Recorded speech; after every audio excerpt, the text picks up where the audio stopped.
சிம்மராசிக்காரங்க தங்களுடைய கஷ்டத்தையும் கண்ணீரையும் கடுகளவு கூட மற்றவங்களுக்கு தெரியாமல் பார்த்துக்குவாங்க. இதனால் பார்க்குறவங்க எல்லாருமே சிம்மராசியா இவங்களுக்கு என்னப்பா சூப்பராக இருக்கிறாங்க, இவங்களுக்கு என்ன குறைச்சல் அப்படின்னு தான் நினச்சிட்டு இருக்கிறாங்க.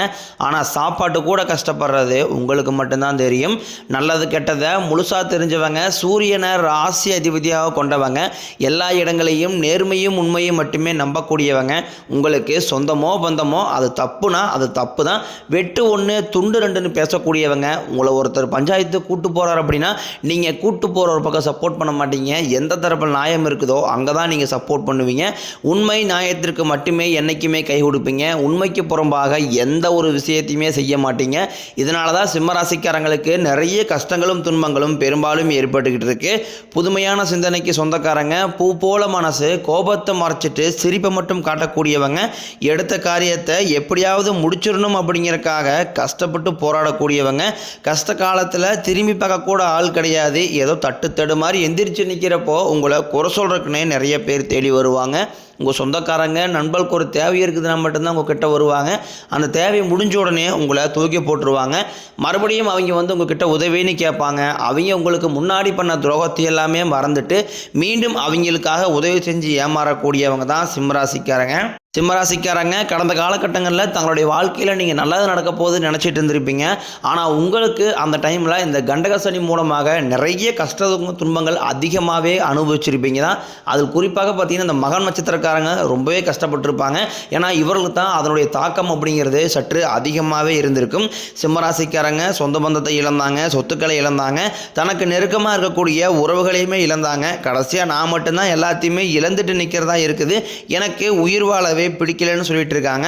இதுக்கு மேலே என்னால் வாழவே முடியலை சாமி, தயவு செஞ்சு என்னை உன் கூடையே கூட்டிகிட்டு போயிரு. நான் இவ்வளோ கஷ்டப்பட்டதுக்கப்புறம் எனக்கு வாழ்க்கையில் வாழணுங்கிற எண்ணம் சுத்தமாகவே போயிருச்சு.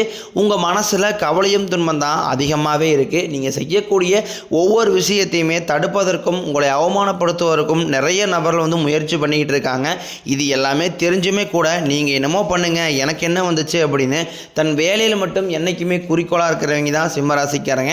சிம்மராசிக்காரங்க எங்களுக்கு மட்டும் எதுக்கு சாமி இவ்வளோ கஷ்டம் வருது, வாழ்க்கையில் தினந்தோறும் ஏதாவது ஒரு பிரச்சனையும் சிக்கலையும் எங்களை தேடி வந்துக்கிட்டு தான் இருக்குது, எனக்கு மட்டும் இந்த மாதிரி நடக்குது அப்படின்னு தான் நிறைய சிம்மராசிக்காரங்க சொல்லிக்கிட்டு இருக்கீங்க.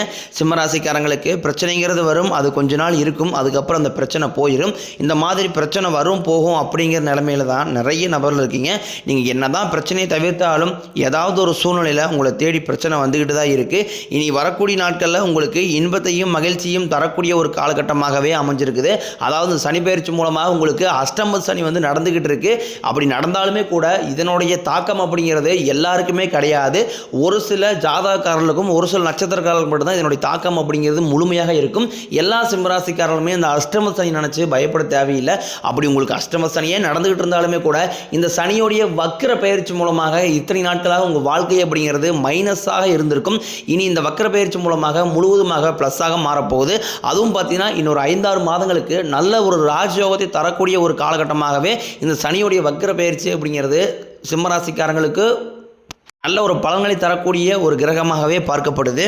அது மட்டும் இல்லாமல் உங்களுக்கு மே 14ஆம் தேதி குரு பயிற்சியானது ஸ்டார்ட் ஆயிடுச்சு. ஆனால் இதனுடைய பலன்கள் மட்டும் பார்த்தீங்கன்னா சிம்மராசிக்கு கிடைக்காமல் இருந்தது. இனி வரக்கூடிய நாட்களில் உங்களுக்கு குரு பயிற்சியோட முழு பலன்களும் கிடைக்க போகிறதுனால நல்ல ஒரு பொருளாதார முன்னேற்றம், நல்ல ஒரு தொழில் முன்னேற்றம் அப்படிங்கிறது நிச்சயமாக சிம்மராசிக்காரங்க வாழ்க்கையில் ஏற்பட போகுது.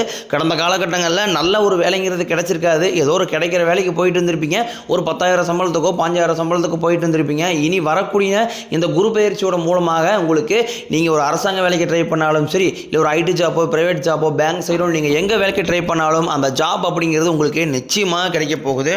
கோர்ட்டு கேஸுன்னு ரொம்ப நாட்களாக அலைஞ்சிட்டு இருக்கிற நபர்களுக்கு விரைவில் உங்களுக்கு சாதகமாகவே தீர்ப்பு வரும். சொத்து பிரச்சனையும் உங்களுக்கு சாதகமாகவே முடியும். சனி பகவானினுடைய பார்வை உங்களுக்கு நேரடியாகவே இருக்குது. இதன் மூலம் வருமானம் அப்படிங்கிறது பல வழிகளில் வரும். தொழில் லாபம் சற்று அதிகமாகவே கிடைக்கும். அரசியல்வாதிகளை பொறுத்த வரைக்கும் புதிய பொறுப்புகள், புதிய பதவிகள் எல்லாமே தானாகவே உங்களை சேரும். ராகுவால உங்களுடைய செல்வாக்கு உயரும், உடல் ஆரோக்கியம் மேம்படும், சங்கடங்கள் நீங்கும். மறைமுகமாக உங்கள் தொழில் வாழ்க்கையிலும் சரி, இல்லற வாழ்க்கையிலும் சரி நிறைய நபர்கள் ஏதாவது ஒரு பிரச்சனையும் தொல்லையும் கொடுத்துட்டு இருந்திருப்பாங்க. இனி அவர்களுடைய தொந்தரவுங்கிறது முழுவதுமாகவே இருக்காது. கேது பகவான் மூலமாக மட்டும் இந்த கணவன் மனைவிக்குள்ள ஒரு சின்ன சின்ன சண்டை சச்சரவுகள் வாய்ப்பு அதிகமாக இருக்குது. ஒற்றுமையாக இருக்கும் பட்சத்தில் இந்த மாதிரி எந்த ஒரு பிரச்சனையும் உங்கள் வாழ்க்கையில் இடம்பெறாது. கடந்த காலகட்டங்களில் நீங்களும் ஒரு கம்பெனியில் இரவு பகல் பார்க்காம உழைச்சிக்கிட்டு இருந்திருப்பீங்க. உங்களுடைய சொந்த கம்பெனியாக நினச்சி வேலை செஞ்சுருப்பீங்க. ஆனால் உங்களுக்கு இதனால் வரைக்கும் சரியான ஒரு அங்கீகாரம் அப்படிங்கிறது நீங்கள் வேலை செய்யக்கூடிய இடங்களில் உங்களுக்கு கிடைச்சிருக்காது. ஆனால் நீங்கள் பார்த்தீங்கன்னா உங்கள் குடும்பத்தை எல்லாமே விட்டுட்டு இந்த கம்பெனிக்காக வாழ்க்கையில் எப்படியாவது முன்னேறணும் அப்படிங்கிறதுக்காக இந்த கம்பெனிக்காக உழைச்சிட்டு இருந்திருப்பீங்க. ஆனால் உங்களுக்கு சரியான ஒரு அங்கீகாரம் அப்படிங்கிறது இதனால் வரைக்கும் கிடைச்சிருக்காது. உங்களுக்கு அப்புறம் நிறைய நபர்கள் வேலைக்கு வந்திருப்பாங்க. அவங்களுக்கு நிறைய சலுகை எல்லாமே கிடைக்கும் போது இதை பார்த்து ரொம்பவும் மனவேதனைப்பட்டிருப்பீங்க. இனி வரக்கூடிய நாட்களில் உங்களுக்கு சம்பள உயர்வு, பதவி உயர்வு, உங்களுக்கு மேலே இருக்கக்கூடிய அதிகாரிகளுடைய ஆதரவு முதற்கொண்டும் நீங்கள் வேலை செய்யக்கூடிய இடங்களில் நிச்சயமாக உங்களுக்கு கிடைக்க போகுது. இனி நினைச்சது எல்லாமே நடக்கும். தொழிலில் வியாபாரம் தடைகள் அனைத்தும் விலகும். லாபம் அதிகமாக கிடைக்கும். முன்னேற்றம் உண்டாகும். வரவேண்டிய பணம் விரைவில் கைக்கு வந்து சேரும். குடும்பத்தில் நெருக்கடிகள் விலகும். செல்வாக்கு அந்தஸ்து உயரும். வெளிநாட்டு முயற்சிகள் வெற்றியை தரும். தெய்வ சிந்தனை அதிகமாகும். பெரியோர்களுடைய உதவிகள் கிடைக்கும். உறவில் இருந்த சண்டை சச்சரவு முழுவதுமாகவே விலகும். புதிய நண்பர்கள் உங்களுக்கு உதவி செய்வாங்க. தொழிலில் ஏற்பட்ட நெருக்கடிகள் நீங்கும். முடங்கி கிடந்த நிறுவனங்கள் மீண்டும் இயங்கும். வியாபாரத்தில் எதிர்பார்த்த லாபம் கிடைக்கும். புதிய தொழில் தொடங்கக்கூடிய முயற்சிகள் கண்டிப்பாக உங்களுக்கு வெற்றியை தரும். தொழிலில் இருந்த தடைகள் விலகுவது மட்டுமில்லாமல் சிலர் புதிதாக தொழில் தொடங்குவீங்க. உற்பத்தியில் இருந்த தடைகள் நீங்கி தொழிலை விரிவு செய்வீங்க. வரக்கூடிய நாட்களில் விற்பனை அதிகமாகும். ஏற்றுமதி இறக்குமதி தொழிலில் நல்ல லாபம் கிடைக்கும். நீங்கள் செய்யக்கூடியது சின்ன தொழிலோ பெரிய தொழிலோ நல்ல ஒரு வளர்ச்சி அப்படிங்கிறது நிச்சயம் உங்களுக்கு ஏற்படும். திருமண நிலை அப்படிங்கிறது பார்த்தீங்கன்னா சிம்மராசிக்காரங்களுக்கு நிறைய பிரச்சனையும் சிக்கலையுமே அதிகமாக சந்திச்சிருப்பீங்க. இதில் குறிப்பாக பெண்களுக்கு கூட ஏதாவது ஒரு வகையில் திருமணம் அப்படிங்கிறது அடைஞ்சிருது. ஆனால் ஆண்கள் தான் ரொம்ப ரொம்ப பாவம். ஏன்னா வயதும் பார்த்தீங்கன்னா 30, 33, 35, 38 வயது வரைக்கும் நிறைய சிம்மராசி ஆண்கள் திருமண நிலையை அடையாமல் கஷ்டப்பட்டு இருக்கிறாங்க. அப்படி நிச்சயதார்த்தம் வரைக்கும் போனால் கூட அக்கம் பக்கம் இருக்கிறவங்க, சொந்தக்காரங்க, தெரிஞ்சவங்க ஏதாவது சொல்லி கெடுத்து விட்டுறாங்க. இந்த மாதிரி நிறைய பிரச்சனைக்கு ஆளாக்கப்பட்டவங்க தான் நீங்கள். இனி வரக்கூடிய நாட்களில் நீங்கள் எதிர்பார்த்த மாதிரியே நல்ல ஒரு வரன் அப்படிங்கிறது நிச்சயமாக உங்களுக்கு அமையும்.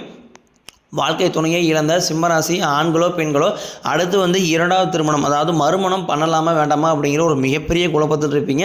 அப்படி இரண்டாவது திருமணம் பண்ணும்போது சொந்தக்காரையும் தப்பாக நினச்சிடுவாங்களா, இல்லை ஊருக்காரையும் தப்பாக பேசிடுவாங்களா, இல்லை அவங்கன்னு நினைப்பாங்க இவங்கன்னு நினைப்பாங்க அப்படின்ட்டு நிறைய நபர்கள் இரண்டாவது திருமணத்தை பற்றி யோசிக்காமல் இருக்கீங்க. இப்போ இருக்கக்கூடிய பொருளாதார சூழ்நிலையும் இப்போ இருக்கக்கூடிய காலகட்டத்தை வச்சு பார்க்கும்போது ஒரு சிங்கிள் பேரண்டால் அந்த சொசைட்டியை சர்வே பண்ணுறது ரொம்ப ரொம்ப கடினம். நீங்கள் எதிர்பார்த்த மாதிரியே நல்ல ஒரு மறுவாழ்க்கை அப்படிங்கிறது நிச்சயம் உங்களுக்கு அமையும். குழந்தை பாக்கியத்திற்காக இயங்கிய சிம்மராசி நேரில் பார்த்தீங்கன்னா எங்களுக்கு மேரேஜ் ஆகி 3 வருஷம் ஆகுது சாமி, 5 வருஷம் ஆகுது, 8 வருஷம் ஆகுது, நாங்களும் போகாத ஹாஸ்பிட்டலில் பார்க்காத ட்ரீட்மெண்ட் இல்லை, வாரத்தில் 3 நாள் கோயிலுக்கு போய் வழிபாடு செஞ்சு வந்துட்டுருக்கோம் அப்படின்னு தான் நிறைய நபர்கள் சொல்கிறீங்க. கண்டிப்பாக இந்த சனியுடைய வக்கிர பயிற்சி மூலமாக இத்தனை நாட்களாக உங்கள் வாழ்க்கை அப்படிங்கிறது மைனஸாக இருந்திருக்கும். இனி முழுக்க முழுக்க ப்ளஸ்ஸாக மாறுறதுனால எதையெல்லாமே உங்கள் வாழ்க்கையை இழந்துட்டு கஷ்டப்பட்டு இருக்கிறீங்களோ அது அனைத்தும் பெறக்கூடிய ஒரு காலகட்டமாகவே வரக்கூடிய ஒரு 5-6 மாதங்கள் அப்படிங்கிறது நல்ல ஒரு ராஜயோகத்தை தரக்கூடிய ஒரு காலகட்டமாகவே பார்க்கப்படுது. பிரிந்திருக்கக்கூடிய கணவன் மனைவி எல்லாமே மீண்டும் ஒரு முறை ஒன்றாக சேர்ந்து பேசக்கூடிய வாய்ப்பு கிடைக்கும் பட்சத்தில் கண்டிப்பாக இருவரும் ஒன்றாக இணைந்து வாழ்வீங்க. கடந்த காலகட்டங்களில் சிம்மராசிக்காரங்க வாழ்க்கையில் தான் காதலில் அதிகமான தோல்வியை சந்தித்த நபர்கள் இருக்கீங்க. ஏன்னா என்னால் லவ் பண்ணிட்டு இருப்பீங்க, திடீர்னு ஒரு சண்டை சச்சரவு ஈகோ பிரச்சனை மூலமாக அந்த லவ் பிரேக்கப் ஆகிருக்கும். இல்லை வீட்டில் போய் சொல்லும்போது பெற்றோர்கள் உங்களுடைய காதலுக்கு தடையாக இருந்திருப்பாங்க. கேஸ்ட் வேறையாக இருக்குது, இல்லை நல்ல வேலை இல்லை, நல்ல வசதி இல்லை அப்படின்னு சொல்லி தட்டி கழிச்சிருப்பாங்க. இனி வரக்கூடிய நாட்களில் உங்களுடைய காதலை நீங்கள் வெளிப்படுத்தும் போது அந்த காதல் கண்டிப்பாக கைகூடும். வீட்டில் போய் சொல்லும்போது பெற்றோர்களே உங்களுக்கு முன்னாடி நின்று திருமணம் செய்து வைக்கக்கூடிய வாய்ப்புகள் அதிகமாகவே உள்ளது. இனி வரக்கூடிய நாட்களில் கடினமான காரியத்தையும் சுலபமாக செஞ்சு முடிப்பீங்க. உங்கள் எளிமையான பேச்சு திறமையால் நீங்கள் அனைவரையுமே கவர்ந்து இழுப்பீங்க. சமூகத்தில் உங்கள் பெயருக்கும் புகழுக்கும் படிப்படியாக முன்னேற்றம் வரப்போகுது. சிம்மராசியை பொறுத்த வரைக்கும் நீங்கள் ஆண்களோ பெண்களோ அரசு வேலையோ தனியார் வேலையோ கூலி வேலையோ நீங்கள் எதிர்பாராத வருமானம் அப்படிங்கிறது உங்களுக்கு இரட்டிப்பு மடங்காக கிடைக்க போகுது. சேமிப்பு அப்படிங்கிறது பல மடங்காக உயரப்போகுது. இதன் மூலமாக கடந்த காலகட்டங்களில் நீங்கள் போய் சிம்மராசிக்காரங்களை பார்த்து கேட்டிங்க அப்படின்னா எனக்கு 3 லட்சம் இருக்குதுங்க, 5 லட்சம் இருக்குதுங்க, 10 லட்சம் இருக்குன்னு சொல்லுவாங்க.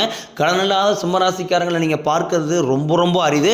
கண்டிப்பாக இந்த 2025 முடிஞ்சு 2026 நீங்கள் அடியெடுத்து வைக்கும்போது 1 பைசா கடன் இல்லாமல் அனைத்து விதமான கடன்களையுமே கட்டி முடிக்கக்கூடிய அளவுக்கு நல்ல ஒரு பொருளாதார முன்னேற்றம் அப்படிங்கிறது நிச்சயமாக சிம்மராசிக்காரங்க வாழ்க்கையில் ஏற்பட போகுது. இனி வரக்கூடிய நாட்களில் உங்களுடைய வளர்ச்சி அப்படிங்கிறது யாருமே எதிர்பார்க்காத அளவுக்கு ஒரு மிகப்பெரிய ஒரு அசுர வளர்ச்சியாக இருக்க போகுது. உங்களுடைய நண்பர்களும் சொந்தக்காரர்களுமே உங்கள் மீது பொறாமை கொள்ள போகிறாங்க. இவர்களே உங்கள் குடும்ப உறவுகளும் உங்களுடைய உறவினர்களுமே உங்களுக்கு எதிரிகளாகவும் துரோகிகளாகவும் மாறக்கூடிய வாய்ப்பு அதிகமாகவே உள்ளது. முடிஞ்ச அளவுக்கு சிம்மராசிக்காரங்க இந்த உறவுகளிடமிருந்து கொஞ்சம் எச்சரிக்கையாகவும் கொஞ்சம் விழிப்புணர்வோடும் இருப்பது வரக்கூடிய நாட்களில் சிம்மராசிக்காரங்களுக்கு ரொம்ப ரொம்ப நல்லது. ஏன்னா நிறைய நபர்கள் பார்த்தீங்கன்னா கூட இருக்கிற நபர்களே சிம்மராசிக்காரங்க அழிஞ்சு போகணும் அப்படின்னு நிறைய நபர்கள் கூட இருக்கிற நபர்கள் நினச்சிட்டு இருக்கிறாங்க. முடிஞ்ச அளவுக்கு இவர்களை மிறந்து சிம்மராசிக்காரங்க என்றைக்குமே விலகி இருப்பது ரொம்ப ரொம்ப நல்லது.